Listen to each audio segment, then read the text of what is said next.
Ulama sepakat mengatakan orang kafir tetap akan ada di muka bumi sampai menjelang hari kiamat.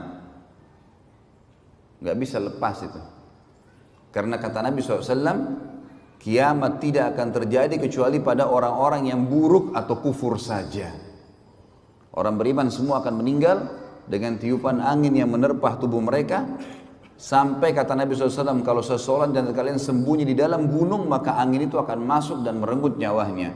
Sehingga tidak tertinggal kecuali orang kafir dan buruk di muka bumi, lalu kiamat terjadi pada mereka. Hadis jelas. Bagaimanapun antum mendakwai orang kafir, alhamdulillah ada yang masuk Islam misalnya, tapi tetap akan ada mereka. Dan fase mereka berhenti hanya di fase waktu Isa alaihissalam turun membunuh Dajjal. Pada saat itu, maka kata Nabi SAW, semua jalan-jalan kecil pun di muka bumi akan dimasuki Islam, baik dengan kemuliaan, dia sengaja memasuki Islam karena dia tahu kebenaran, atau penghinaan, artinya dia harus masuk Islam secara paksa atau akan dibunuh. Sehingga tidak ada lagi orang yang tidak muslim di zaman Isa alaihissalam. Tetapi setelah Isa alaihissalam meninggal dunia, setelah matinya Ya'juj Ma'juj, tanda-tanda hari kiamat, maka manusia akan kembali kufur lagi dan mereka kembali menyembah berhala.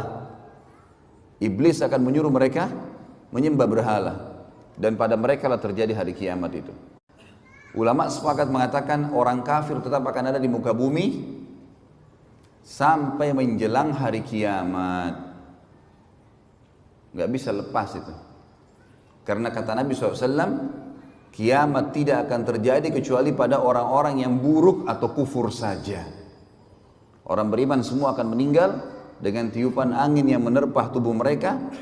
Sampai kata Nabi SAW, kalau seseorang dan kalian sembunyi di dalam gunung, maka angin itu akan masuk dan merenggut nyawanya. Sehingga tidak tertinggal kecuali orang kafir dan buruk di muka bumi, lalu kiamat terjadi pada mereka. Hadis jelas. Bagaimanapun antum mendakwai orang kafir, alhamdulillah ada yang masuk Islam misalnya, tapi tetap akan ada mereka. Dan fase mereka berhenti hanya di fase waktu Isa alaihissalam turun membunuh Dajjal.